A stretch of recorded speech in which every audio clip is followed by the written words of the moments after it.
পায়ে হেঁটে কেদারনাথের ভিডিও গত পর্বে আপনারা নিশ্চয়ই দেখেছেন।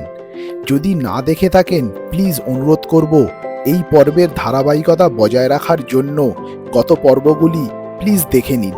আজকের এই পর্বে আমি আপনাদেরকে ঘুরিয়ে দেখাবো বদ্রীনাথ মন্দির এবং ত্রিযুগী নারায়ণ মন্দির। এই নিয়েই আজকের এই পর্ব। তাহলে চলুন আজকের এই বিশেষ পর্ব শুরু করা যাক।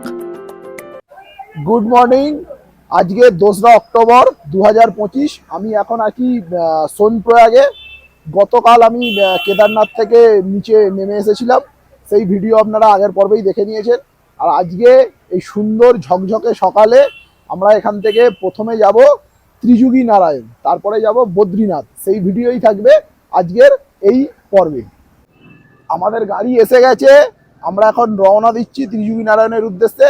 আর বাইরের টেম্পারেচার এখন 17 ডিগ্রি, বেশ সুদিং ওয়েদার, একদম মানে কমফোর্টেবল ওয়েদার। দেখতেই পাচ্ছেন গায়ে শুধু একটা গেঞ্জি পরেছি, ওরা জ্যাকেট যদিও পরেছে কিন্তু কমফোর্টেবল। এখন ঘড়ির কাঁটায় বাজে ওই 8টা। আমরা গাড়িতে উঠে পড়েছি ত্রিযুগী নারায়ণের উদ্দেশ্যে। আর এখান থেকে ত্রিযুগী নারায়ণের দূরত্ব ওই 12 থেকে 13 কিলোমিটার। সময় লাগতে পারে 45 মিনিটের মতো।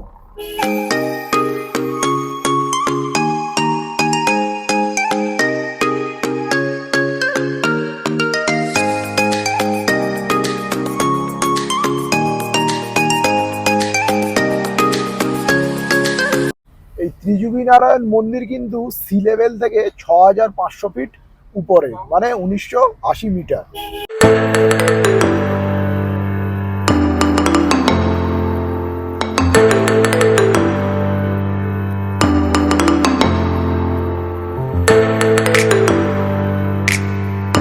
এই ত্রিযুগী নারায়ণ মন্দির যাওয়ার রাস্তা কিন্তু ভীষণ বাজে। তাই আমি বলবো আগামী দিনে তোমরা যারা আসবে তারা কিন্তু একটু বড় গাড়ি নিয়ে এসো, ছোট গাড়ি না নিয়ে আসাই ভালো। রাস্তাটা একবার দেখে নিন, কিছুটা এইরকম রাস্তার অবস্থা, এইরকম ভীষণ ন্যারো আর এবড়ো খেবড়ো। ত্রিযুগী নারায়ণ টেম্পল এসে পৌঁছে গেছি, যেখানে আমাদের গাড়ি পার্কিং করেছে। ওখান থেকে হেঁটে আরো 50 মিটার আমরা হাঁটতে হাঁটতে মন্দিরের দিকে যাচ্ছি। মন্দিরে যাওয়ার পথে দুধারে এরকম প্রচুর দোকান আছে।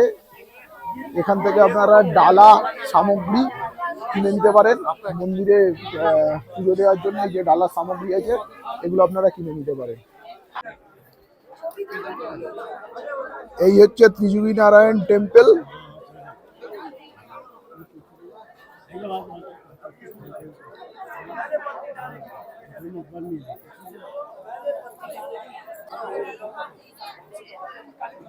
দেখুন বিবাহ হচ্ছে। মন্দিরে ঢুকেই আমরা বসে গেছিলাম এক বিশেষ পুজোয়। আমাদের যে পুরোহিত মশাই ছিলেন তিনি খুব ভালো করে আমাদেরকে পুজো করিয়ে দিয়েছিলেন। আমরাও খুব ভালোভাবে পুজো দিয়েছিলাম সবাই মিলে। এই ত্রিযুগী নারায়ণ মন্দিরটি শিব এবং পার্বতীর বিবাহের জন্য বিখ্যাত। ত্রিযুগী নারায়ণ টেম্পল। ত্রিযুগী মানে 3টি যুগ, সত্য, ত্রেতা এবং দাপর, যা এই মন্দিরের দীর্ঘস্থায়ী ইতিহাসকে নির্দেশ করে। এই মন্দিরটি সেই স্থান যেখানে ভগবান শিব ও দেবী পার্বতীর বিবাহ হয়েছিল, যা হিন্দু পুরাণের অন্যতম পবিত্র ঘটনা। এই মন্দিরটির সামনে একটি শাশ্বত অগ্নিশিখা রয়েছে, যা অখণ্ড ধুনি নামে পরিচিত। এটি বিশ্বাস করা হয় যে এই অগ্নিশিখাটি শিব ও পার্বতীর বিবাহের সময় থেকে অবিরাম জ্বলছে এবং যুগ যুগ ধরে এর পবিত্রতা ধরে রেখেছে। মন্দিরের কাছে 4টি পবিত্র কুণ্ড বা ছোট পুকুর রয়েছে। এক হচ্ছে রুদ্রকুণ্ড, 2 হচ্ছে বিষ্ণুকুণ্ড, 3 হচ্ছে ব্রহ্মাকুণ্ড এবং সরস্বতী কুণ্ড। এই কুণ্ডগুলির জলকে খুব পবিত্র বলে মনে করা হয় এবং এটি উর্বরতা বাড়াতে সাহায্য করে বলেও এখানকার স্থানীয় লোকেদের বিশ্বাস। তবে আপাতত কিন্তু 2টো কুণ্ডই এখানে আছে, একটা হচ্ছে ব্রহ্মাকুণ্ড আর একটা হচ্ছে বিষ্ণুকুণ্ড। এই হলো ব্রহ্মাকুণ্ড আর এই হচ্ছে বিষ্ণুকুণ্ড। এই মন্দিরটি বিবাহের জন্য একটি জনপ্রিয় স্থান যেখানে নবদম্পতিরা শাশ্বত অগ্নিশিখার চারপাশে 7টি পাক 7টি প্রদক্ষিণ সম্পন্ন করে তাদের বিয়ের আশীর্বাদ গ্রহণ করে। ত্রিযুগীনারায়ণ মন্দিরে আমাদের পুজো দেওয়া হয়ে গেল। আর পুজো আমরা কিরকম দিলাম সেটা সঞ্চর মুখ থেকে আমরা শুনবো। সঞ্চ, বলো কিরকম পুজো এত দেওয়া? ভালোভাবে পুজো দিলাম। আমার জীবনের একটা স্বপ্ন ছিল এই মন্দিরে আসার, যেখানে হরপার্বতী বিয়ে করেছিল, সেখানে আমাকে আসতেই হবে। আমার আজকে স্বপ্নটা পূরণ হলো। আর যে পণ্ডিতজি আমাদের পুজো করালেন, ভালোভাবে পুজো করে আমি 7 পাক ঘুরলাম। আমার জীবনের মানে স্বপ্ন আমার পূরণ হয়ে গেল। ভীষণ খুশি, আমি ভীষণ খুশি। মন্দিরে পুজো দেওয়া হয়ে গেল, এবার আমরা পুজো দিয়ে বেরিয়ে যাচ্ছি বদ্রীনাথের উদ্দেশ্যে। ত্রিযুগী নারায়ণ থেকে বেরিয়ে রাস্তা মারাত্মক রকমের জ্যাম। ত্রিযুগী নারায়ণে জ্যাম পেয়েছি, তারপরে সোনপ্রয়াগে জ্যাম পেয়েছি, মারাত্মক জ্যাম পেয়ে যাই হোক, এখন আমরা রোড সাইডে একটা রেস্টুরেন্টে এসেছি। এখান থেকে খাবার খাবো, খেয়ে সোজা যাবো বদ্রীনাথের উদ্দেশ্যে। চলুন। খাবার জন্য আমরা যে হোটেল বিবেকে ঢুকেছি, সেখানে কি কি খাবার অর্ডার দিয়েছি দেখুন একবার। আলু জিরা আছে, রাইস আছে, এদিকে মিক্স ভেজ আছে, এদিকে আছে পাঁপড় ভাজা, আর একটা ভেজ পকোড়া অর্ডার দিয়েছি, আসছি। ভেজ পকোড়াটাও এসে গেছে। এই যে গুপ্তকাশীর এই যে হোটেল বিবেকে আমরা খাওয়া দাওয়া করলাম, খাওয়া দাওয়া মোটের ওপরে ভালোই ছিল। আপনারা যারা কেদারনাথের দিকে যাবেন বা কেদারনাথ থেকে যখন ফিরবেন, গুপ্তকাশীর এই হোটেল বিবেকে একবার খাওয়া দাওয়া করে দেখতেই পারেন। सफर कैसा है ये सफर, मंजिलों की न है कोई खबर। বদ্রীনাথ যাবার পথে এই ধরনের লম্বা জ্যাম দেখুন একবার, কি লম্বা জ্যাম, বাপ রে বাপ। কি কারণে জ্যাম জানি না, একটু আগে গেলে জানতে পারবো কেন এত জ্যাম হয়েছে। এই যে এইখানে একটা ভয়ানক ল্যান্ডস্লাইড হয়েছে, যার জন্য এত রাস্তা জ্যাম। এই যে এত বড় ল্যান্ডস্লাইড, এই যে দেখুন, এই যে এরকম বড় ল্যান্ডস্লাইড, যার জন্য ওই দিক থেকে কিছু গাড়ি ছাড়ছিল আর আমাদের এদিক থেকে কিছু গাড়ি ছাড়ছিল, যার জন্য রাস্তায় এত জ্যাম। ঘড়ির কাঁটায় এখন 7টা প্রায় বাজে, আমরা এখনো পৌঁছতে পারিনি। রাস্তায় এত জ্যাম আর এত ল্যান্ডস্লাইড, কিছু বলার নেই। যাই হোক, দেখা যাক কখন গিয়ে আমরা পৌঁছই। মনে তো হচ্ছে না যে বদ্রীনাথ অব্দি পৌঁছতে পারবো, যতদূরই পৌঁছতে পারি আপনাদেরকে দেখাচ্ছি। এরপর আমরা আবারও একটা ভয়ানক 2 ঘন্টার জ্যাম পেলাম কফিনের শেষ পেরেক। অবশেষে এত জ্যাম পেরিয়ে আমরা এসে পৌঁছেছি এখন জোশীমঠে। আর জোশীমঠে এসে পৌঁছেছি হোটেল আউলি ডি। আর আউলি ডির রুমটা একটু আপনাদেরকে দেখিয়ে দিই। আজকে আমার রাত্রিরের বাসস্থান হচ্ছে এই যে জোশীমঠের আউলি ডি হোটেলে। এই হচ্ছে হোটেলটা।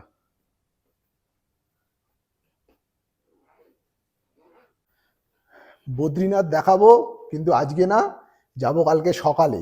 আজকে অনেক রাত হয়ে গেছে, এখন ঘড়ির কাঁটায় প্রায় 9:30 বাজে। এখন খাবো দাবো, শুয়ে পড়বো, তারপরে যাব কালকে সকালে বদ্রীনাথ। সময় ঘড়ি বলছে সকাল 6:28।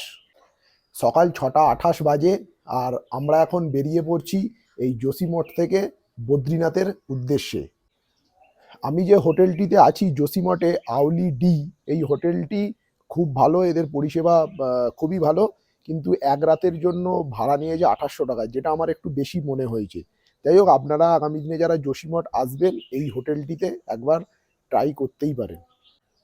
দেখুন হোটেলের বাইরে থেকে বাইরের দৃশ্যটা কিছুটা এইরকম, দারুণ। আজকের ওয়েদারটাও খুব ভালো।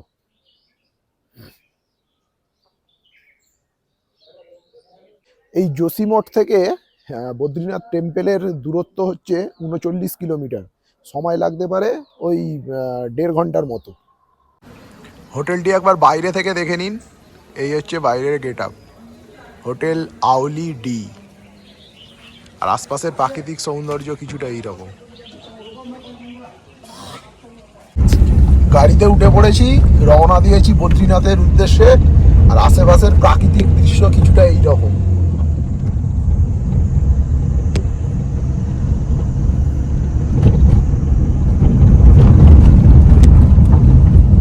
तो से मेरी गहरी यारी हो गई, जो फर्ज से भरा था बस्ता वो भी खाली हो गया। बुरा है जमाना तू चल टकर न कर अगर मगर, कैसा है ये सफर मंजिलों।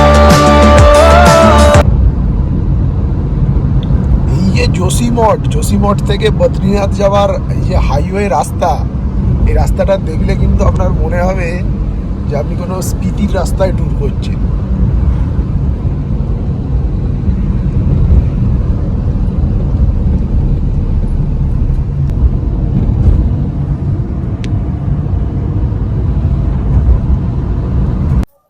বদ্রীনাথ মন্দিরে এসে পৌঁছে গেছি।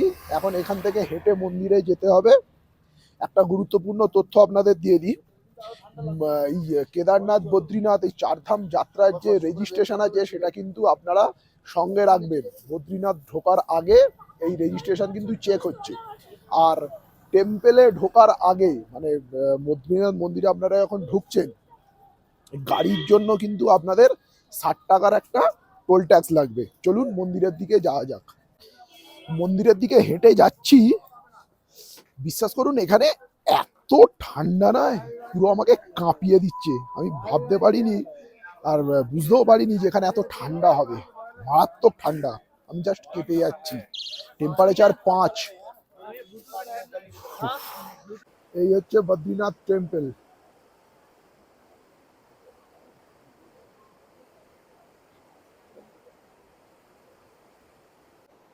টেম্পলের ঠিক নিচে এই জায়গাটা, এটা হচ্ছে তপ্তকুণ্ড। এখান থেকে লোক অনেকে চান করে মন্দিরে পুজো দিতে যায়। আজকে এইরকম লাইন পড়েছে। জয় হো বদ্রী বিশাল কি।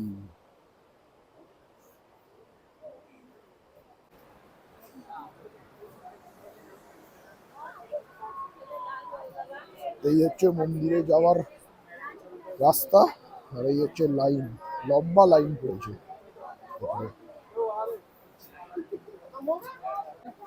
মন্দিরের ভিতরে কিন্তু ভিডিওগ্রাফি, ফটোগ্রাফি অ্যালাউ নয়। মন্দিরে ভালোই লাইন পড়েছে, আর এই যে আমরা লাইন দিয়ে সবাই দাঁড়িয়ে আছি, দেখা যাক কখন দর্শন হয়। ভালো লাইন পড়েছে। পাশ দিয়ে বয়ে যাচ্ছে অলকানন্দা নদী। এই মুহূর্তে বদ্রীনাথের টেম্পারেচার দেখুন 8 ডিগ্রি। কিংবদন্তি অনুসারে এটি ভগবান বিষ্ণুর আবাসস্থল এবং আদি শঙ্করাচার্য এটিকে একটি হিন্দু মন্দিরে রূপান্তরিত করেছিলেন। আধুনিক কাঠামোটি 1803 সালের ভূমিকম্পে ক্ষতিগ্রস্ত হওয়ার পর জয়পুরের মহারাজা এটি পুনর্নির্মাণ করেছিলেন। হিন্দু পুরাণ অনুসারে বদ্রীনাথ এলাকায় ভগবান বিষ্ণু বহু শতাব্দী ধরে ধ্যান করেছিলেন। এই স্থানটিকে বদ্রিকাশ্রম নামেও উল্লেখ করা হয়। আমরা বদ্রীনাথ দর্শন করলাম। এই ত্রিযুগী নারায়ণ আর এই বদ্রীনাথের ভিডিওটা আমি এখানেই শেষ করছি। ভিডিওটা কেমন লাগলো আপনারা কমেন্টস করে অবশ্যই জানাবেন। ভিডিও ভালো লাগলে লাইক করবেন আর চ্যানেলটাকে সাবস্ক্রাইব করবেন। তাহলে দেখা হচ্ছে আপনাদের সঙ্গে অন্য কোনো দিন, অন্য কোনো সময় নতুন কোনো ভিডিও নিয়ে। টাটা।